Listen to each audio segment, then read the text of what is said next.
Great idea, isn't it, Chris? Remind us to be careful in the forest. Smokey's not an idea, Daddy. He's real. He's as real as you and I. Oh, sure, Chris. Let's go. For more than half a century, Smokey Bear has been telling us to prevent forest fires, that fires destroy living forests. But what if he's wrong? What if the biggest and hottest fires are actually the seeds of creation for a rare and magical type of forest in the American West?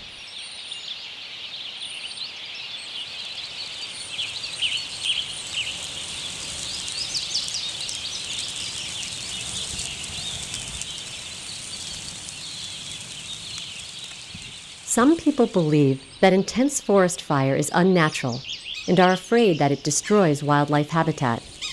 But our western forests have been burning regularly for thousands of years. In fact, high-intensity fires have occurred in these forests for so long that many plants and animals have evolved to depend upon severely burned areas.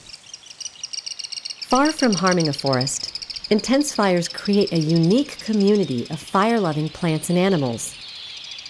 Many creatures need severely burned forests to thrive and have evolved special adaptations for finding and using this habitat.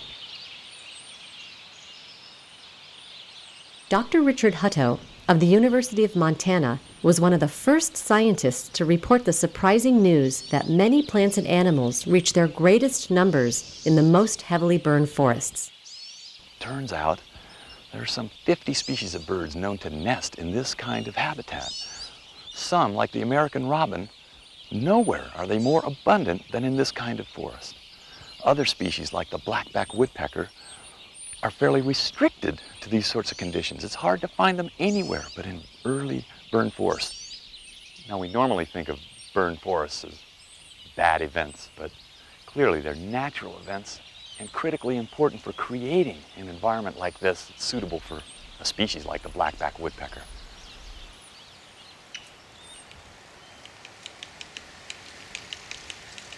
With their strong bills, specialized bone structure, and long, sticky tongues, black-backed woodpeckers are specially adapted for excavating holes in trees and extracting the beetle larvae. They also excavate safe, protected nesting cavities in which to raise their chicks.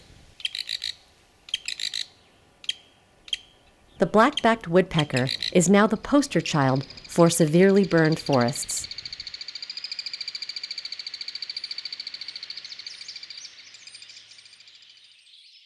In the Sierra Nevada of California, scientists place radio tracking devices on black-backed woodpeckers to see where they nest and feed.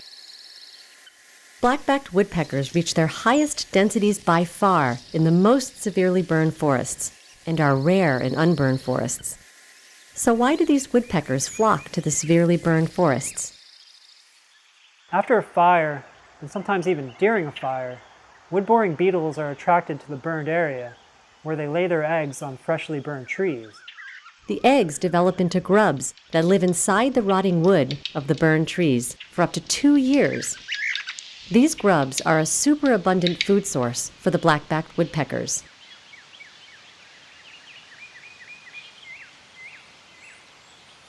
There is now overwhelming scientific evidence that forest fires create important new habitat.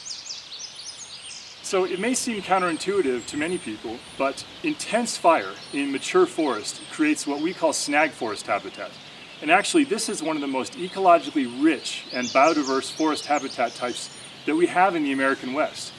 Unfortunately, despite numerous scientific studies, the United States Forest Service refuses to provide protections for this rare and important habitat.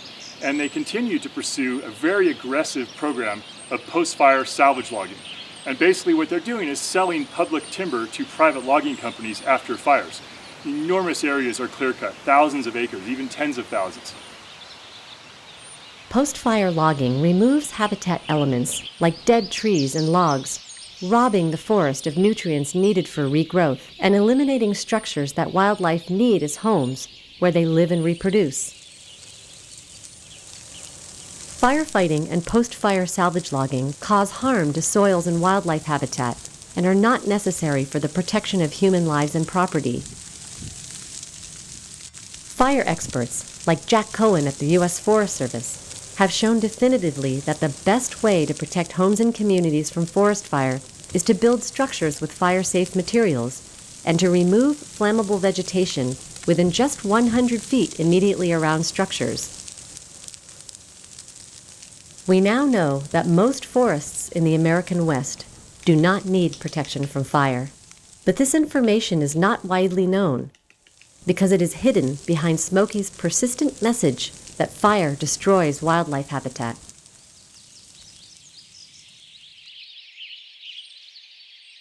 Severely burned forests are every bit as unique, valuable, and biologically rich as our treasured old-growth forests.